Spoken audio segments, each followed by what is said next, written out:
তাহলে আজকে আমরা শিখব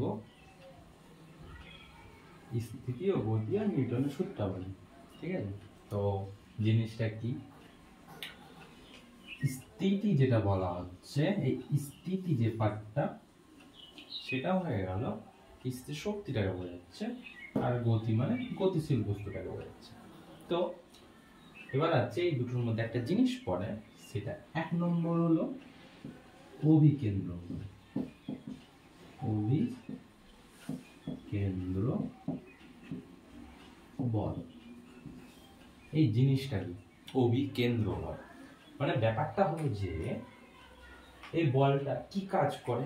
আগে দেখি অভিকেন্দ্র, এখানে একটা ওয়ার্ড আছে দেখো, কেন্দ্র বলে, তাই তো, মানে কেন্দ্রের দিকে নিশ্চয় হচ্ছে, মানে কেন্দ্রমুখী যে বলটা হয়, তাই তো।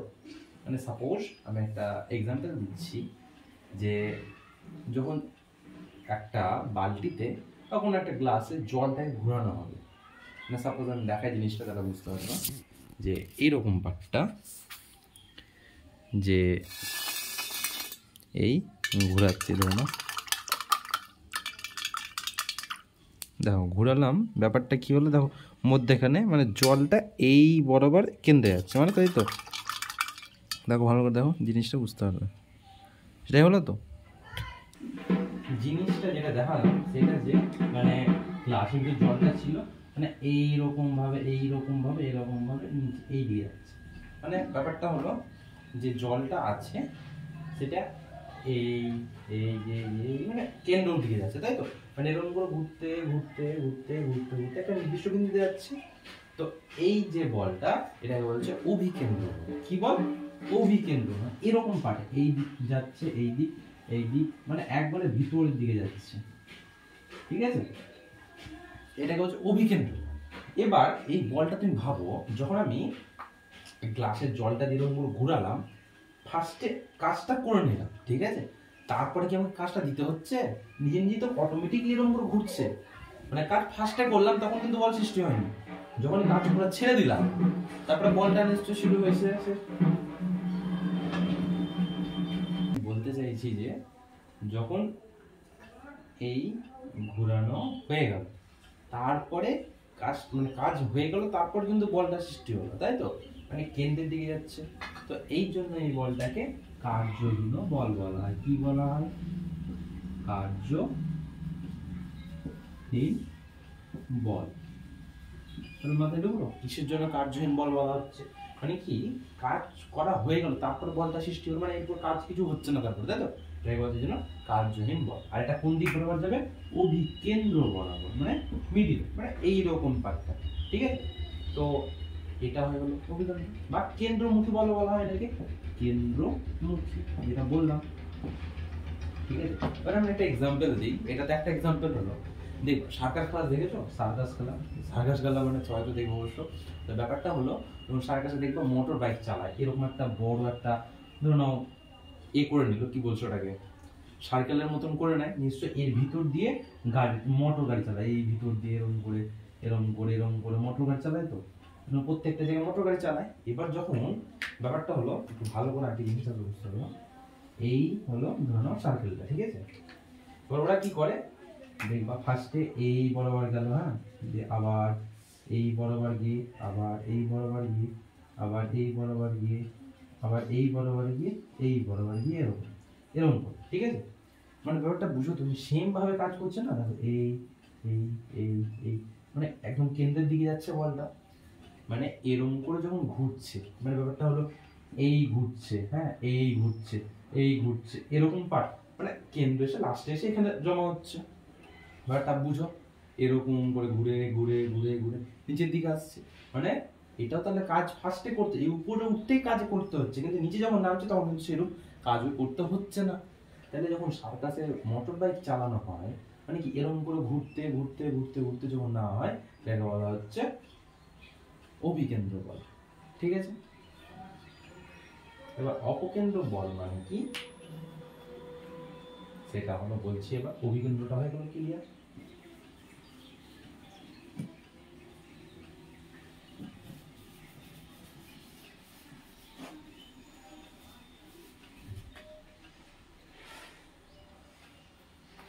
এবার আসবো আমরা অপকেন্দ্র।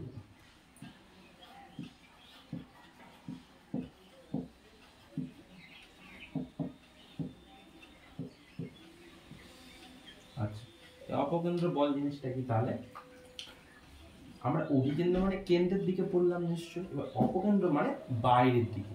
কিরকম হতে পারে? সাপোজ আমি বলছি একটা মানে দড়িতে আমি যখন একটা জিনিসকে ঘোরাবো, এই জিনিসটাকে ধরো দেখছি, ঠিক আছে, এই আমি ঘোরাচ্ছি ধরো, এই ঘোরাচ্ছি ধরো, বা এই ঘোরাচ্ছি তো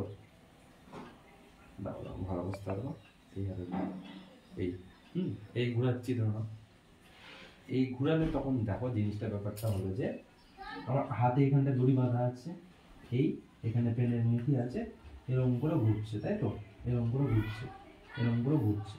তো ব্যাপারটা হয়ে গেল এই যে জিনিসটা যদি আমি ছেড়ে দিই, মানে এই ঘোরাতে ঘোরাতে যদি আমি এই ঘোরাতে ঘোরাতে ছেড়ে দিই, মানে ওই সাইডে চলে যাচ্ছে, মানে ছিটকে চলে যাচ্ছে বাইরে, নিশ্চয়ই বাইরে তুমি ছেড়ে দিই দাও, এই ঘোরাচ্ছি ঘোরাচ্ছি ছেড়ে দাও, মানে কি বাইরে চলে যাচ্ছে, ওই সাইডে চলে যাচ্ছে। তখন এই বাইরে বলটা কাজ করার সময় হচ্ছে, মানে বাইরের দিকে ক্রিয়া করছে, না বলটা আমি ঘোরাচ্ছি বরাবর, কিন্তু ক্রিয়া করছে কি বাইরের দিকে, এই জন্য এটাকে বলছে অপকেন্দ্র বল, মানে কি বাইরের দিকে ক্রিয়া করবে। কি বলবেন? এটা অপকেন্দ্র বল, বাইরের দিকে ক্রিয়া করবে। এবার অপকেন্দ্র বলটাকে অপর নাম যদি বলা অলিক বল, সেম একই রিজন, ঠিক আছে। এটা অপর নাম মানে অনেক সময় দেখ অলিক বল একটা এক্সাম্পল দাও, উদাহরণ অপকেন্দ্র বল। অপকেন্দ্র বল মানে কি জিনিসটা কি, মানে দড়িতে আমি একটা কিছু ঘোরাচ্ছি, অর্থাৎ বলতে কি বাইরে দিকে ক্রিয়া করছে, নিশ্চয়ই এটা হচ্ছে অপকেন্দ্র, মানে বাইরে দিকে ক্রিয়া করছে, ঠিক আছে। এবার কয়েকটা আমি এক্সাম্পল দেবো, যেটা তোমাদের বাড়ির কাজ থাকবে, যেগুলো বলতে হবে যে এটা কি বল। যেটা আমি বলি তাহলে ফার্স্ট একটা এক্সাম্পল হলো, দেখবা যে রাস্তায় যখন ব্যাগ ঘুরে, এরকম করে বাঘ যখন ঘোরা হয়, ঠিক আছে, আমাদের তো বিশাল ডেভেলপমেন্ট জায়গা রাস্তা, তো এখানে নাও দেখতে পারো, কিন্তু কি করা হয় দেখবা এই দিকটা ঢাল করা হয়, এরকম এরকম ঢাল, এই ঢাল করা হচ্ছে এর ওই সাইড বলবো, মানে কেন্দ্র বরাবর ঢাল করা হচ্ছে। আমার দিয়ে কি বকছিস? ও করছিস, পর পর পর পর কতদূর খুশি হবো ভগবানই জানে। যা যা যাও, যাবো তো অবশ্যই। দিয়ে মনে করছিলাম তো পরাবার দিয়ে বকছিস, তো না দেখছি করছিস, পর যা দিয়ে। তো ব্যাপারটা হলো যে এবার ধরুন একটা সাইকেল, যাই হোক এই যে সাইকেলটা, সাইকেল নিয়ে যদি যাও তুমি, তাহলে কি নিশ্চয়ই ব্যাগ ঘোরার সময় মনে হবে না কেন্দ্রের দিকে টানছে, সেম এই জন্য যদি বলটা করা হয় তাহলে কেন্দ্রমুখী যে বলটা, এটা নিশ্চয়ই কেন্দ্র বরাবর কাজ করছে, মানে ঢাল দেওয়া হয়, কেন্দ্র বরাবর তাহলে যাচ্ছে বলটা, সেম ভাবে এই এই এই এই এরকম কেন্দ্র ভাবে যাবে, এটা হয়ে গেল অভিকেন্দ্র বল। তাহলে যদি বলা হয় রাস্তার যে ঢালটা আছে, ঢাল দেওয়া হয় বাঁকে, রাস্তার বাঁকে যে ঢাল দেওয়া হয়, ওটা কোন বল ক্রিয়া করছে, তখন বলতে হবে ওটা অভিকেন্দ্র বল ক্রিয়া করছে, ঠিক আছে। বা ট্রেনের দুর্ঘটনা এড়ানোর জন্য যে বাঁকটা দেওয়া হয়, সেম একই জিনিস, ওগুলোকে ডিপলি যেমন পড়বো তখন বুঝতে পেরে যাবে। তাহলে অপকেন্দ্র আর অভিকেন্দ্র যে বল দুটো, সেটা মোটামুটি ক্লিয়ার হলো। এবার আমরা পড়বো যে নিউটনের ল কটা। আচ্ছা, তাহলে আমাদের স্থিতি শক্তির পার্ট যেটা, আর স্থিতি শক্তি আর বোধ শক্তির যে সূত্রগুলো আছে সেটা একটু লিখে নাও। v = u + 80 v² = u² + 2as b s = ut + ½ at² s = ut + ½ at², ঠিক আছে। এখানে v হলো u হলো প্রাথমিক বেগ, এটা অন্তিম বেগ, এ হলো ত্বরণ, এস মানে হলো সরণ, টি মানে হলো সময়। এই কটা জিনিস তোমাদের একটু মুখস্থ করে রাখতে, পরের দিন যেদিন অঙ্ক করাবো আমি সেদিন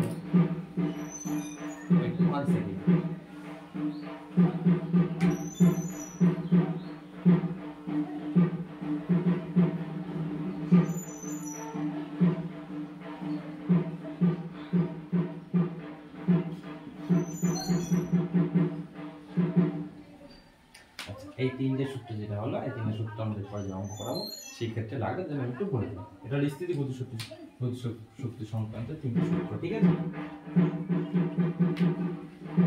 একটু অসুবিধা হচ্ছে, একটু ম্যানেজ করে নাও। এর পরের দিন আই হোপ হবে না, বাট ট্রাই। আচ্ছা যাই হোক, এবার পড়বো আমরা নিউটনের ফার্স্ট ল অফ নিউটন, ঠিক আছে? এবার ফার্স্ট লতে কি বলা হয়েছে নিউটন, মানে কি বলা হয়েছে তো সবাই জানো।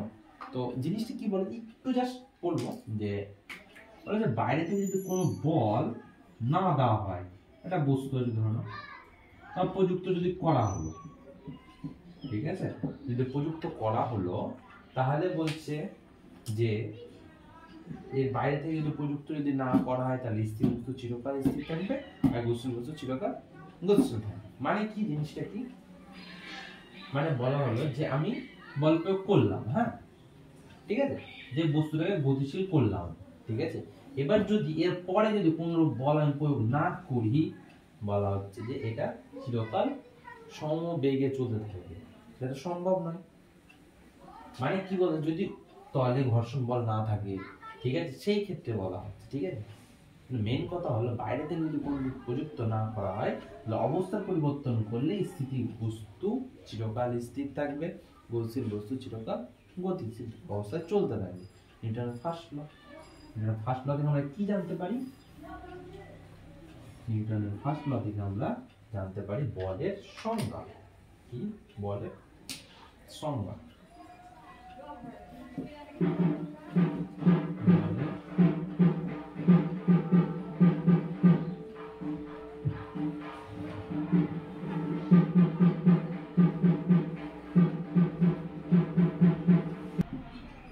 আচ্ছা আমি বহুত কিছু লিখে দিয়েছি, জিনিসগুলো কি বলবো। আচ্ছা আমরা কি জানি? ফার্স্ট ল থেকে বলের সংজ্ঞা জানি, বলের একমাত্র সংজ্ঞা জানি, বা বলের ধারণা যেটা সেটা পাই আমরা। কিন্তু যদি বলা হয় বলের একক, মাত্রা, এই সমস্ত বিষয় কোথা থেকে পাই, তখন সেকেন্ড ল থেকে পাই, ঠিক আছে? তো এই জিনিসটা খুব ইম্পর্টেন্ট একটা কোশ্চেন, সংজ্ঞা আমরা কোথা থেকে পাই? ফার্স্ট ল থেকে। তো এবার বলা হচ্ছে জাড্য ধর্ম। এই জাড্য ধর্ম জিনিসটা কি? জাড্য ধর্ম জিনিসটা হয়ে গেল তোমার।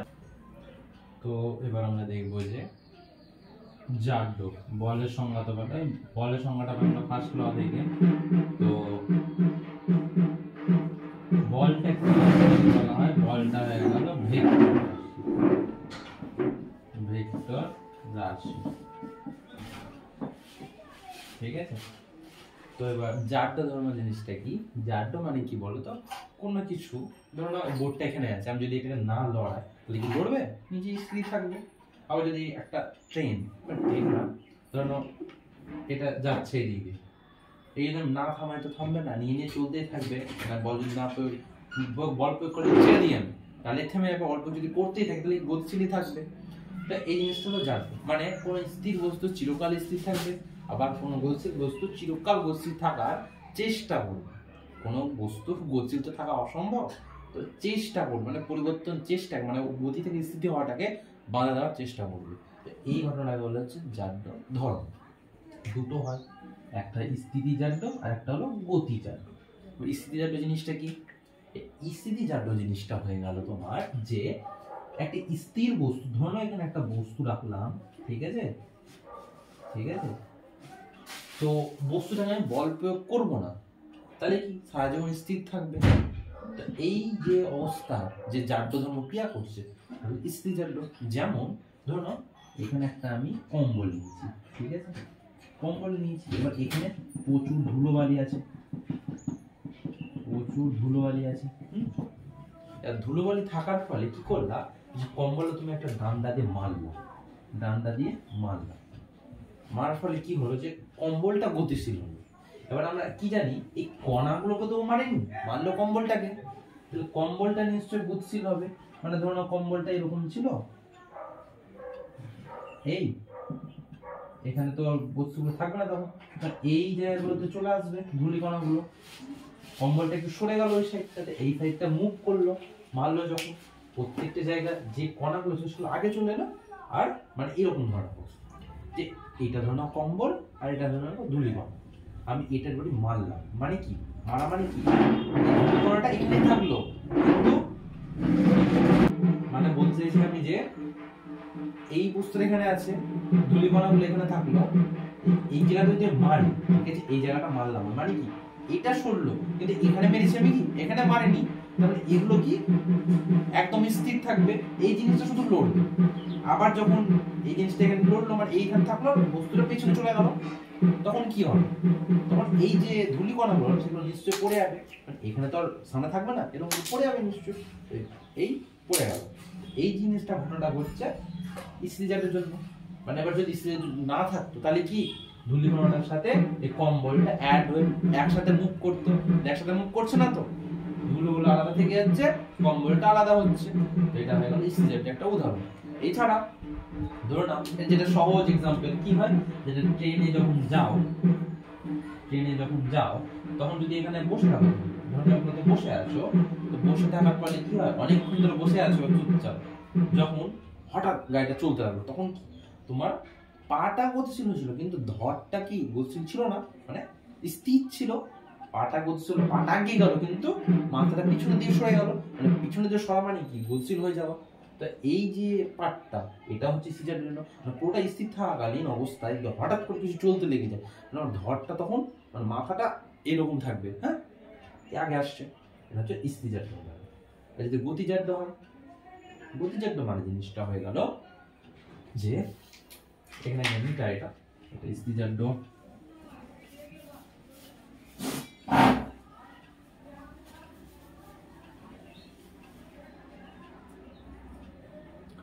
কি করবো আমরা, গতিজাত।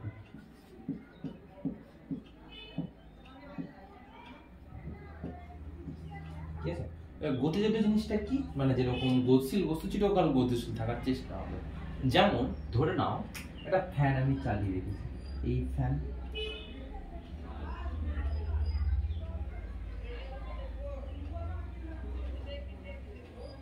এই ফ্যান এই চলছিল, হ্যাঁ এরকম করে ঘুরছিল,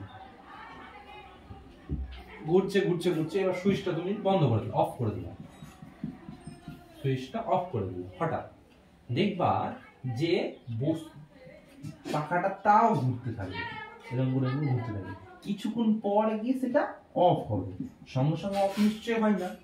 তার মানে কি বোঝাচ্ছে, পাখাটা চাইছিল যে আমি সবসময় গতিশীল থাকি, কিন্তু আমি যখন এটা বন্ধ করে ইলেকট্রিক অফ করে দিলাম, তার মানে কি আমি যে বলটা কাজ করছিল নির্দিষ্ট পরিমাণে, সেই বলটা বন্ধ করে দিলাম, মানে তড়িৎটা বন্ধ করে দিলাম, ঠিক আছে, তড়িৎ যখন বন্ধ করলাম মানে কি বলটা বন্ধ করে দিয়েছি নিশ্চয়ই, তার ফলে কি ও চাইছে আমি গতিশীল থাকি কিন্তু থাকতে পারছে না, কারণ বলটা বন্ধ করে দিয়েছে।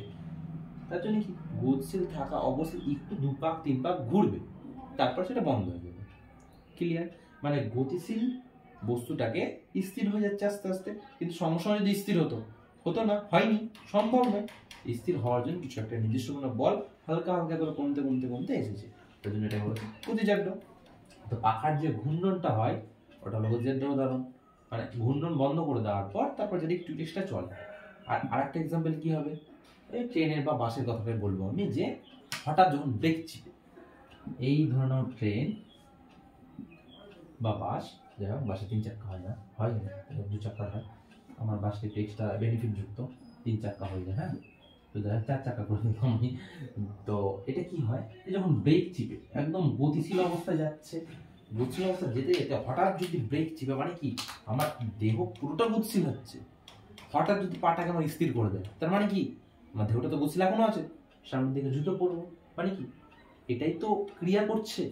মানে সেম ভাবে যেরকম পাখাটা ঘুরতে ঘুরতে হঠাৎ বন্ধ করে দিলে কি হয়, কিছুক্ষণ চলে ওটা, সেম ভাবে কি আমার মাথাটা, মানে আমার যে দেহটা সেটা গতিশীল ছিল, তো হঠাৎ যদি বন্ধ করে দিলে মাথাটা একটু হালকা হলেও কি নিশ্চয় গতিশীল থাকার চেষ্টা করতে হবে, সামনে দিকে আমরা ঝুঁকে পড়ি, তো এই জন্য এটা গতিজাত।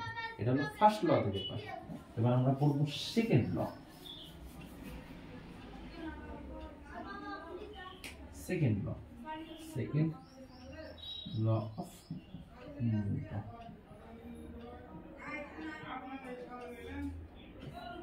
ঠিক আছে, আর সেকেন্ড লতে কি বলেছে, বলেছে যে কোন বস্তুর ভরবেগের পরিবর্তনের হার।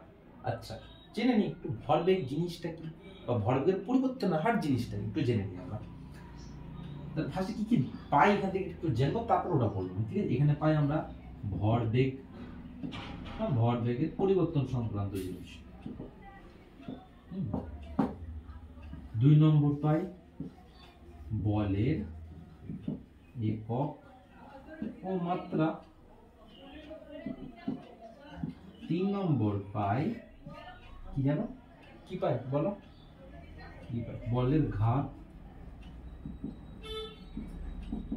ও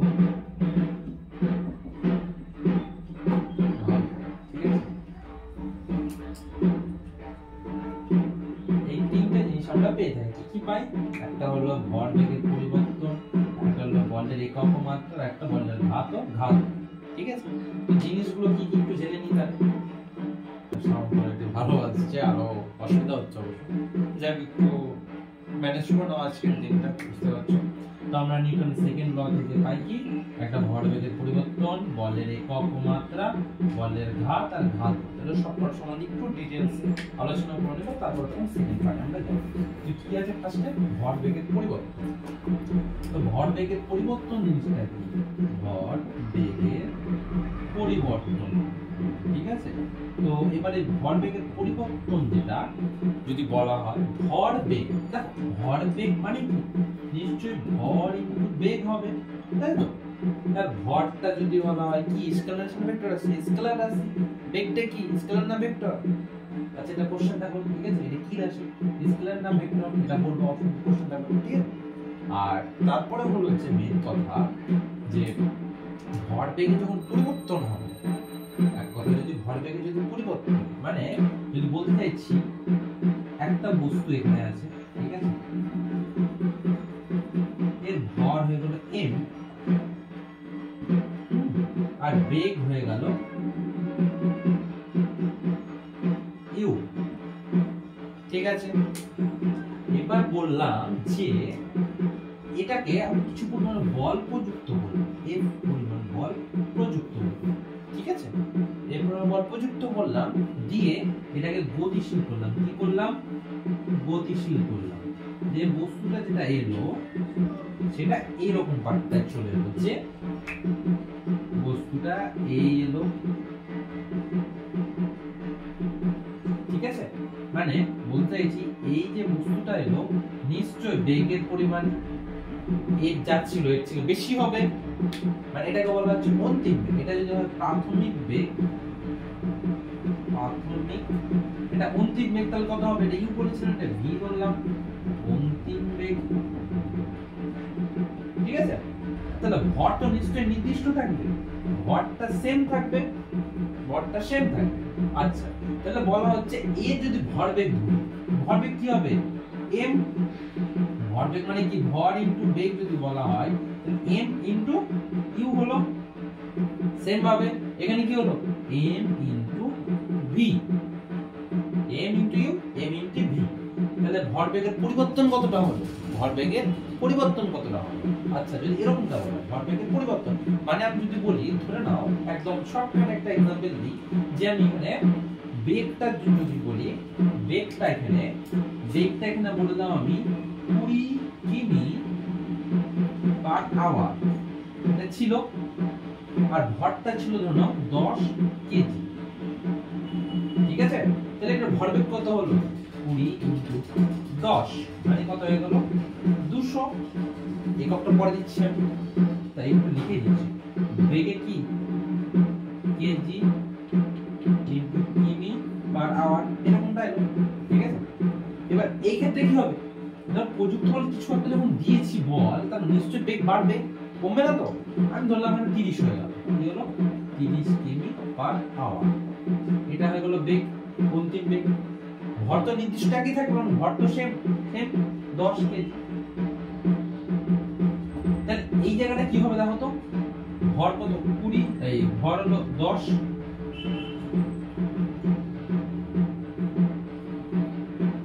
ভর হলো কি 10 ইনটু ভি মানে কি, অন্তিম বেগ 30, মানে কত হয়ে গেল? 300 কেজি ইনটু কি, কিমি পার আওয়ার, এটা এলো। এর যদি বলে কতটা চেঞ্জ হচ্ছে, ভরবেগ কতটা পরিবর্তন হয়েছে, কি করবা, নিশ্চয়ই 300 থেকে এটা বিয়োগ করব, মানে কি 300 মাইনাস 200 ইজ ইকুয়াল টু 100। তাহলে ভরবেগের পরিবর্তন এটা হচ্ছে। তো সেম ভাবে আমরা এবার এটা কাজ করব যে ভরবেগের পরিবর্তন কতটা হলো, এটা আমরা জাস্ট সংখ্যায় করলাম। এটাকে যদি এবার আমরা সমীকরণে করি তাহলে কি হয় দেখি একটু।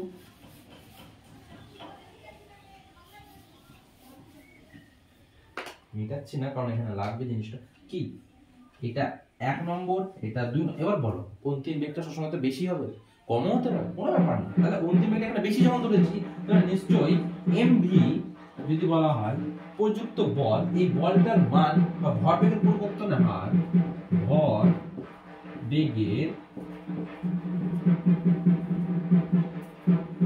ভরবেগের পরিবর্তনের হার সমান কি হবে, যদি আমি এটা বলি তাহলে pv minus mv minus mu, mv minus mu, এটা তো ভরবেগের পরিবর্তন।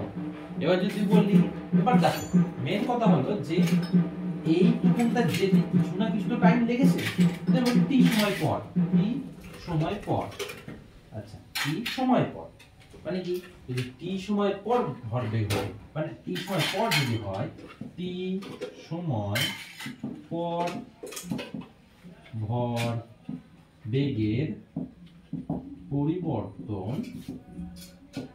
কি হবে, তাহলে যখন বলি পরিবর্তনের হার তখন কি বলি নিয়ে চলে যাবে নিশ্চয় সময়টা, সময় সাপেক্ষে সবকিছু যখনই সময় সাপেক্ষে বলা হবে তখন সময় নিয়ে চলে যাবে, এটা বাই কি হবে mv minus mu by t।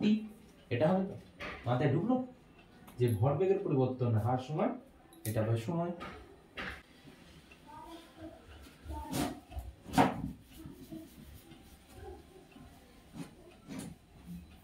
তাহলে এবার কি আসছে যে এই সমীকরণটা লিখি mv minus mu by t, ঠিক আছে, দিয়ে কি হলো দুটো থেকে m কমন নিয়ে নিলাম, কি পেলাম v minus u by t,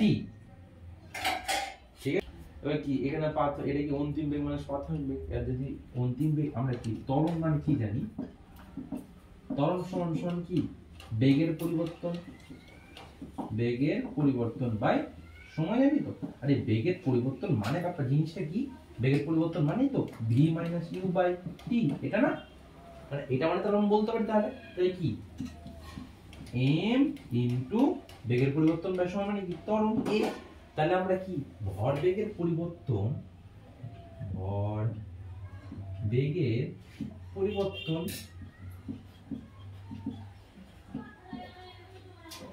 হার সমান কি বলি তাহলে ভর ইনটু ত্বরণ, এটা বলতে পারি, এটা একটা রাশিমালা। তাহলে ভরবেগের পরিবর্তন হার যদি জিজ্ঞাসা করা হয় তাহলে m ইনটু a হলো ভরবেগের পরিবর্তন হার, মানে কি কত পরিমাণে বল আমরা প্রযুক্ত করেছি, ঠিক তো, কতটা বল প্রযুক্ত করেছি মানে তো ভরবেগের পরিবর্তন কতটা, মানে যেই চেঞ্জটা হলো এই থেকে এই যে হলো নিশ্চয় বলটা দেওয়ার ফলে হয়েছে, তার মানে বলটা এক্স্যাক্টলি মানে আমরা এক্স্যাক্টলি বের করছি, মাথায় ঢুকলো তো, বলটাই বের করছি এক কথা আমরা। তাহলে এটা একটা সমীকরণ পেলাম, এ ভরবেগের পরিবর্তনের হার t সময় পর, তাই কি হবে m ইনটু a। তাহলে এটা ভরবেগ সংক্রান্ত জিনিস, এর চেয়ে বেশি কিছু না ভরবেগ সংক্রান্ত। এটা হলো ভরবেগের সূত্র, মানে ভরবেগ পরিবর্তনের হারের যে পার্টটা হয় সূত্র এটা, এর চেয়ে বেশি ডিপলি নাই। এরপরে আরেকটা পাবো আমরা ভরবেগেরই আরেকটা পাবো, যে কি পাবো একটু শুনে নি তাহলে তারপর তোমাকে বলছি আমি কি করবো। ভরবেগের নিত্যতা সূত্র, ভরবেগের সংরক্ষণ সূত্র বা নিত্যতা সূত্র। এই জিনিসটা কি, ভরবেগের নিত্যতা সূত্রটা মানে হয়ে গেল ভর ইনটু বেগ, মানে এই একটা বস্তু আর একটা এই বস্তু, ঠিক আছে, এই দুটো লাট্টু, ঠিক আছে, এটা একটা লাট্টু, এটা একটা লাট্টু। লাট্টু মানে বুঝছো যেগুলোকে ঘোরানো হয়, সুতলিতে ঘোরানো হয় ওইগুলো। লাট্টু এটাও ঘুরছে, দুজন দু সাইড দিয়ে ঘুরছে, মানে এই একটা ঘুরছে ধরো, এই একটা ঘুরছে, দুটো দুদিকে ঘুরছে। বলছে এবার কাছে যখন এলো আর দূর পর্যন্ত এসেছে, বলতে চাইছি এটা ধরো ইউ বেগে ঘুরছে, ঠিক আছে? সেম এটাও ইউ, এটা মানে u1 ধরলাম এটা, ঠিক আছে? u1 দাও একটু কাল ইউজ করি তাহলে ভালো লাগে বুঝতে, ঠিক আছে? এটা আমি ধরলাম u1 গতিবেগে যাচ্ছে, আর এটা আমি ধরলাম u2 গতিবেগে যাচ্ছে, ঠিক আছে? এটা u1 u2। এবার নিশ্চয় এই যে বলটা হবে মানে এর ভরটা নিশ্চয় আলাদা হবে, এটারও ভর আলাদা, এটারও নিশ্চয় ভর আলাদা। m1 m2 করলাম। বলা হচ্ছে যে সূত্রতে বলা হচ্ছে মানে এই গতিশীল বস্তুটার আর এই গতিশীল বস্তুটার ধরো একসাথে সংঘর্ষ লাগলো, এই আর এই সংঘর্ষ লাগলো, ঠিক আছে? এই বস্তুটা সংঘর্ষ লাগলো, সংঘর্ষ লাগলো। এই সংঘর্ষ লাগার আগে জাস্ট 1 সেকেন্ড আগে ধরো এইখানে বস্তুটা আছে আর এইখানে বস্তুটা আছে, মানে একটু এইটুকুনা ডিফারেন্স আছে। আগে মুহূর্তে মানে কি এই মুহূর্তের কথা বোঝাচ্ছি, এই মুহূর্তে মেন কথা হলো পুরোটা আমার বোঝানো হয়ে গেছিল, পুরো পার্টটা রেকর্ড করা শুরু হয়নি, সেজন্য আমার নতুন করে আমার বোঝাতে হবে। তো দিস পেন যাই হোক, তো বলছিলাম যে ব্যাপারটা হলো যে আমরা বলেছিলাম যে দুটো লাট্টু, একটা এই সাইড একটা ওই সাইডে, দুটো লাট্টু যখন ঘুরছে, এটা একটা গতিবেগে এটা একটা গতিবেগে, দুটো ভিন্ন ভিন্ন গতিবেগে। এটাকে u1 ধরেছিলাম, এটাকে u2 ধরেছিলাম, আর ভরটাকে m1 ধরেছিলাম। আর নিশ্চয়ই দুটো লাট্টু একই তো ভর হবে না, ভিন্ন ভিন্ন হবে, দুটো ভিন্ন ভিন্ন হবে। বলা হচ্ছে যে লাট্টু দুটো যখন লাগবে এরকম করে এই সাইডে ঘুরছে, যখন এই দুটো লাট্টু এরকম করে ঘুরছে, এই যখন লাগলো ধরুন এই জায়গাটায়, ঠিক আছে? এই জায়গাটা লাগলো, লাগার আগে কিছু মুহূর্ত আগে যে ভরবেগটা বললাম যে তাহলে এই ফার্স্ট যে বস্তুটা হবে বস্তুর ভরবেগ, সেকেন্ড বস্তুটা ভরবেগ যদি যোগ করা হয়, তাহলে আমরা যে ওই ঘর্ষণ বা ধাক্কা খাওয়ার পর যে ভরবেগটা পাবো মানে কি m2 v2 plus m2 v1 m2 v2, মানে কি বলা হচ্ছে যে এই যে ভরবেগটা পাবো আর এই যে ভরবেগটা পাবো দুটো সমষ্টি সমান হবে। মানে ক্লিয়ার হলো? বললাম যে এই যে লাট্টু দুটো ছিল, ঠিক আছে, এ নিজস্ব বেগে ঘুরছে, এও নিজস্ব বেগে ঘুরছে, ঠিক আছে? যখন দুটো বেগে ঘুরতে ঘুরতে ঘুরতে ধাক্কা খেলো, এ দিয়ে চলে গেলো, এ দিয়ে চলে গেলো, ঠিক আছে? বলছে ধাক্কা খাওয়ার আগে এটার ভরবেগ যত ছিল, সবুজটার কালোটার ভরবেগ যত ছিল, যোগ করা হয় এই ধাক্কা খাওয়ার পর, ধাক্কাটা খেয়ে গেল, এদিকে সরে গেল, এটার ভরবেগ যা হবে এটার ভরবেগ যা হবে, দুটো সমষ্টি করা হলে ওই দুটো সমান হবে। এইটা প্রাথমিক ভরবেগ দুটোর, অন্তিম ভরবেগ দুটোর সমান হবে। ক্লিয়ার? এটা বলছে ভরবেগের সংরক্ষণ বা নিত্যতা সূত্র, ঠিক আছে? এই ভরবেগের, এটা তো ভরবেগের সংরক্ষণ বা নিত্যতা সূত্র হলো। এবার আমরা এখানে কিছু কনফিউজ আছে কি? কনফিউজ নাই নিশ্চয়। এবার আমরা সেকেন্ড আরেকটা জিনিস করবো এখানে, যে জিনিসটা হয়ে গেল যে আমরা এখানে ভর বেগের সংরক্ষণ সূত্র, এই কোশ্চেনটা অনেক জায়গায় দিয়ে থাকে যে ভর বেগের করলাম আমরা, আর ভরের যদি বল ভরের সংরক্ষণ সূত্রটা আবার কিরকম জিনিস, তাই তো? ভরের সংরক্ষণ জিনিসটা কি, সূত্রটা কি যদি বলি, ধরো C plus O2 CO2 Ca plus O2 CaO Na plus H2O NaOH। তো এগুলো যদি আমি পেলাম ধরো, ঠিক আছে? তো এই জিনিসগুলোর মধ্যে এই যেগুলো নাম আছে, এই যেগুলো নাম আছে, এগুলো এগুলো আর এগুলো, তিনটে পার্ট পেলাম প্রত্যেকটা সমীকরণে। এইটা একটা পার্ট, এটা একটা, দুটো পার্ট পেলাম। তো এই যে পার্টগুলো হচ্ছে এই বোথ, এটা আর এটা, এই দুটো পার্টকে একসাথে, মানে যে পদার্থগুলো বা যে অণুগুলো মানে একটা রাসায়নিক বিক্রিয়াতে অংশগ্রহণ করছে, মানে এগুলো অংশগ্রহণ করছে, এগুলো বলছে বিক্রিয়ক পদার্থ। বিক্রিয়ক পদার্থ কি বলা হচ্ছে? বিক্রিয়ক পদার্থ। আর যেটা আমরা পাচ্ছি রাসায়নিক পরীক্ষাগারে এটাকে বলা হচ্ছে বিক্রিয়াজাত পদার্থ।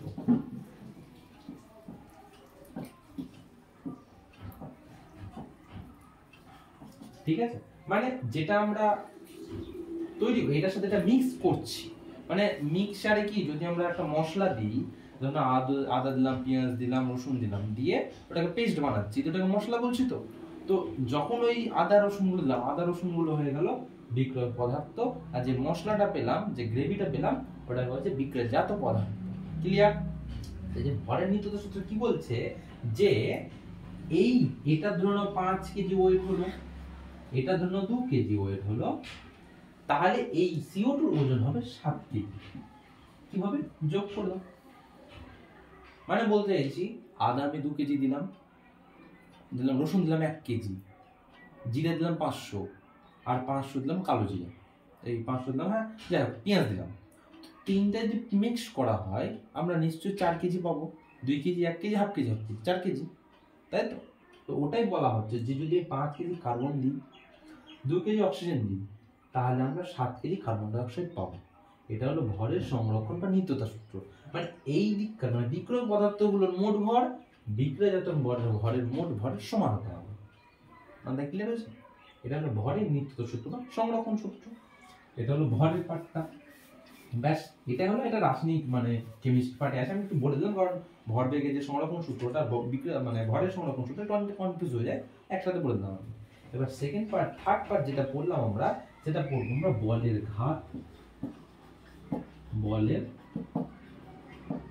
ঘাত ও ঘাত বল। বলের ঘাত ও ঘাত বল। বলের ঘাত আগে ঘাত জিনিসটা কি বলি, এই ঘাত জিনিসটা কি? এখানে একটা ঘাত আছে, এখানে একটা ঘাত, এটা তো আমরা সেকেন্ড ল থেকে পাই, সেকেন্ড ল থেকে পাই। ঠিক আছে, এটা আমরা লিখছি না, ওরা সবই একসাথে চলছে। তো ঘাত বল বা বলের ঘাত, ঘাত জিনিসটা কি আগে বলি। ধরে নাও এই একটা বস্তু এখানে রেখে দিলাম, ঠিক আছে, বস্তুটা রেখে দিলাম, বাট রেখে দেওয়ার ফলে কি হচ্ছে, নিশ্চয়ই এই আমি এখান থেকে এরকম করে ধরে আছি, মানে কি উপর থেকে বল প্রয়োগ করছি, মানে এরকম করে কেন্দ্রমুখী বল প্রয়োগ করছি, আবার বোর্ডটাও নিশ্চয়ই বাইরের দিকে বল প্রয়োগ করছে, তো এরকম করে বল প্রয়োগ করছে, দিয়ে এটা ধরে আছে, চুপচাপ জায়গায় আছে, তাই তো? তখন এই যে ক্রিয়া এবং প্রতিক্রিয়া হচ্ছে একটা বস্তুর উপর, এই ঘটনাটাকে বলা হচ্ছে ঘাত। আমাদের ক্রিয়া প্রতিক্রিয়ার যে বিপরীতমুখী ঘটনা, এটা পুরোটাকে একসাথে ঘাত বলা হচ্ছে। আচ্ছা, এবার ক্রিয়া প্রতিক্রিয়া জিনিসটা কি ওটা বলবো একটু পরে, আবার বলছি তাও জানো ক্রিয়া প্রতিক্রিয়া জিনিসটা কি তা বলবো আমরা। যে বলের ঘাত তাহলে এবার কি, আর ঘাত বলই বা কি? ধরে নাও তুমি একটা রাস্তায় গাড়ি চালাচ্ছ, ঠিক আছে, এই একটা রাস্তা ধরে নাও, ঠিক আছে, এখানে ধরে নাও একটা বাস চলছে, ঠিক আছে, বাস চলছে, বাস চলছে, এই ধরনের জানলা, ঠিক আছে, বাস চলছে। এবার বাসটা কি করলো যে এই এতটা গেল, ঠিক আছে, এতটা গেল, এতটা গেল, এতটা গেল, তো দিয়ে বলছে এতটা সেম বেগে গেল, 20 কিমি পার আওয়ারে গেল, সেম বেগে, একই গতি বেগে গেল। বলছে যে নালে কি তুমি সব থেকে ভালো বেগ যদি না বুঝতে পারো, আমি একটা সহজ উপায় বলছি, শোনো, এই বাসটা খারাপ হয়ে গেছে, তুমি কি করলে একটা বাইরে থেকে বল দিলা, 20 নিউটন বল দিলা, সবাই মিলে ধাক্কা মারছো, ধাক্কা মারতে মারতে নিয়ে যাচ্ছ, ওই 20 নিউটন করে বল দিতে দিতে দিতে যাচ্ছ, ঠিক আছে, মানে আস্তে আস্তে আস্তে যাচ্ছ, মানে বলটা অনেক ছোট, তো তার জন্য আস্তে আস্তে যাচ্ছ। তো আস্তে আস্তে আস্তে আস্তে আস্তে আস্তে যাওয়ার সময় মানে কি ক্ষুদ্র মানের বল, মানে এতটা যদি যাবো অনেকক্ষণ ধরে তোমাকে দিতে হবে, দিতে থাকতো দিতে থাকতো দিতে থাকতো, আস্তে আস্তে যাবা। কি মানে ব্যাপারটা হচ্ছে যে যখন ক্ষুদ্র মানের বল অনেক সময় ধরে, কি লং টাইম ধরে দিব, তখন ওটা হচ্ছে বলের ঘাত। ক্ষুদ্র সময়ে মানে ক্ষুদ্র সময় বলছি, ক্ষুদ্র মানের বল মাত্র 20 নিউটন বল, যখন লং টাইম দিব মানে অনেক সময় দিব, বলে না তুমি যদি 5 টাকা করে জোগাড় করো, যদি 30 দিন যদি 5 টাকা করে জোগাড়, তাহলে কি 3 প্রায় 150 টাকা হয়ে যাচ্ছে। সেরকম অনেক টাকা, একদিনে তো 150 টাকা অ্যারেঞ্জ করা খুব মুশকিল, কিন্তু আমি 30 মিনিটে 5টা করে অ্যারেঞ্জ করি, তাহলে কি 150 টাকা হয়ে যাচ্ছে, অনেক টাকা হয়ে যাচ্ছে। তো সেরকম বলছে যদি ক্ষুদ্র মানের বল অনেকক্ষণ ধরে ক্রিয়া করে, তাহলে ওই বলটা হচ্ছে বলের ঘাত। তাহলে এই বলের ঘাত মানে হয়ে গেল, একটা হলো লং টাইম আর একটা ক্ষুদ্র মানের, লং টাইম ইনভেস্টমেন্ট যেটাকে বলা হচ্ছে। আর যেটা শর্ট টাইম মানে কি, মানে একদম ছোট কিন্তু বড় অ্যামাউন্ট দিব, তাই তো, বড় অ্যামাউন্ট কিন্তু শর্ট অ্যামাউন্ট। মানে ঘাত বল মানে হয়ে গেল যে এবার গাড়িতে যাচ্ছে, এখানে দেখা গেল স্টার্ট হয়ে গেল, বিশাল স্পিডে যেতে যেতে যেতে যেতে এমন জায়গায় এখানে আবার এসেছে যে এখানে একটা পেয়েছি, কি হচ্ছে এখানে যে 20 লিটার বল ছিল, হ্যাঁ এবার একটু আলাদা করে বলি তাহলে ভালো বুঝতে পারবো। এবার বললাম যে একটা বাইক দিয়ে যাচ্ছ তুমি, ঠিক আছে, বাইক নিয়ে যাচ্ছ, এই এতটা পথ গেলাম, ঠিক আছে, তারপর এখানে দেখলে একটা বাইক আছে, তুমি খুবই স্পিডে 50 মিনিট পার আওয়ারে যাচ্ছিল, 50 মিনিট পার আওয়ারে যাচ্ছিল, খুবই স্পিডে যাচ্ছ, এখানে যখন বাম্পার দেখেছো হঠাৎ, তোমার মনে কি হবে, এবার আমার ব্রেক চিপতে হবে। তো যখন ব্রেকটা চিপলা নিশ্চয়ই প্রচুর পরিমাণে বল প্রয়োগ করতে হবে, এত স্পিডে যখন আসছো এক হাত পাওয়ার মধ্যে চিপতে পড়ে যাবা। খুবই স্পিডে যখন ব্রেকটা চিপলা মানে কি একদম 1 সেকেন্ড হলো, 1 সেকেন্ডের মধ্যে ব্রেকটা চিপছো, মানে খুবই ক্ষুদ্র সময়ের জন্য, কিন্তু বলটা কি অনেক পরিমাণে দিচ্ছ, তো ব্রেক চিপে অনেক বল প্রয়োগ করছো, মানে ক্ষুদ্র সময়ের জন্য যখন অনেকটা বল প্রয়োগ করা হবে তখন ওটা হচ্ছে ঘাত বল। মানে এটার মধ্যে কি লং টাইম নয়, এটা শর্ট টাইম, কি শর্ট টাইম, বাট কি বল অনেক বৃহৎ মানের বল, বৃহৎ মানে বল, ক্লিয়ার হলো? তাহলে এখানে যদি বলা হয় এই দুটোর মধ্যে পার্থক্যটা কি, বলের ঘাত মানে ক্ষুদ্র মানের বল কিন্তু লং টাইম ভাবে দিবে, আর ঘাত বল মানে শর্ট টাইমে মানে অল্প সময়ের জন্য কিন্তু বৃহৎ মানের বল দেওয়া হবে। ব্রেক চিপটা মানে বৃহৎ মানের বল দিলে এটা বলছে ঘাত বল। এই দুটো পাই আমরা তাহলে নিউটনের সেকেন্ড ল থেকে। এটা হয়ে গেল ঘাত বল বা বলের ঘাত। এবার লাস্ট আরেকটা করবো নিউটনের থার্ড ল। কি করব? নিউটনের থার্ড ল, ঠিক আছে। নিউটনের থার্ড ল সম্বন্ধে আমরা কি জানি, যে ক্রিয়া প্রতিক্রিয়া যদি কি কি জানি আমরা বলো তো। 1 নম্বর ক্রিয়া জানি, আর কি জানি প্রতিক্রিয়া। এই দুটো সম্পর্কে আমরা জেনে থাকি। যাও যাও চলে যাও। ক্রিয়া প্রতিক্রিয়া সম্বন্ধে ক্রিয়া জিনিসটা কি, মানে ধরো আমি এই বলটা প্রয়োগ করলাম, মারলাম, তাই তো। এবার দাওয়ালটা কি বলছে, যে আমি তোর কাছ থেকে কোনরূপ কিছু ধার নিব না, তাই তো। ধার নিব না মানে কি বলছে, যে তুই যা দিলি আমি তোকে তাই দিয়ে দিই, ক্লিয়ার। মানে আমি যতটা বল ওকে দিলাম ও আমাকে ততটা বলই দিয়ে দিল, যে তোর জিনিস তোর কাছে রাখ, আমি এক্সট্রা নিব না কিছু। মানে যেটা আমি দিলাম, যেন 20 নিউটন বল দিলাম, সেভাবে ও আমাকেও 20 নিউটন বলই ফেরত দিবে। এটাই বলছে ক্রিয়া, মানে যেটা দিলাম ওটা হলো ক্রিয়া, আর যেটা ফেরত পেলাম ওটা হচ্ছে প্রতিক্রিয়া। তো অনেক কনফিউজ, এর মধ্যে কিছু বল কুড়ির মধ্যে 2 নিউটন ওটা শোষণ করে নেয়, ওটা আলাদা, কিন্তু জাস্ট নিউটন যেটা পড়ছি আমরা জাস্ট নর্মালটা জানবো। এটা হলো ক্রিয়া আর প্রতিক্রিয়া। এবারে ক্রিয়া প্রতিক্রিয়া একটা এক্সাম্পল বলবো, যেমন ধরে রাখো যে ক্রিয়া প্রতিক্রিয়া এক্সাম্পল গুলো হলো, যে একটা নৌকাতে তুমি ধরে নাও, এই নৌকাটা দিয়ে এখানে একটা নৌকা আছে, এই যাচ্ছ, তুমি যদি এখানে পা দিয়ে ধাক্কা মারো, ওই দিকটাতে ধাক্কা মারলা, কিন্তু নৌকাটা তখন কি সেম ভাবে তোমার যতটা ধাক্কা দিবে ততটাই তো বল ক্রিয়া করে পিছন দিকে ছেড়ে দেবে, তাহলে সামনের দিকে এগিয়ে আসবে। তুমি যতটা পেছন দিকে দিবা সামনের দিকে দুটো বল এগিয়ে আসবে। এটা হলো ক্রিয়া আর প্রতিক্রিয়া। আর একটা এক্সাম্পল বলি তাহলে, একটা পাখি যখন, পাখির যে এক্সাম্পল ওটা অনেক জায়গায় দিয়ে থাকে, যে এই পাখি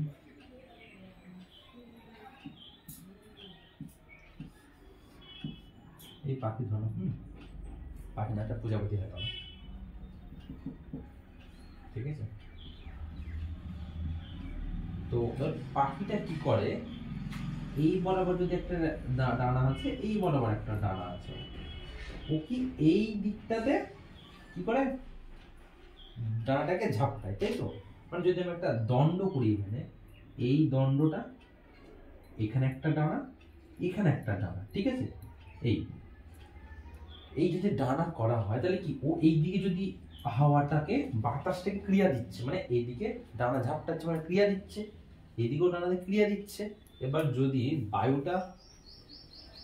বায়ুটা সমানভাবে যদি উপরের দিকে সরে যায়, মানে কি প্রতিক্রিয়া দেয়, উপর দিকে দিয়ে দেয়, বায়ুটাও সেম ভাবে প্রতিক্রিয়া করবে। তার মানে এটা কি ক্রিয়া করছে? নিউটন থার্ড ল, ক্রিয়া যতটা হবে প্রতিক্রিয়া ততটাই করবে, বিপরীতমুখী বল ক্রিয়া করছে, এটা হলো প্রতিক্রিয়া। এবার হচ্ছে যে, এবার যদি বলল যে নিউটনের থার্ড ল ছাড়া আর কোন সূত্র এখানে প্রযোজ্য, তো যদি কোনো অপশন থাকে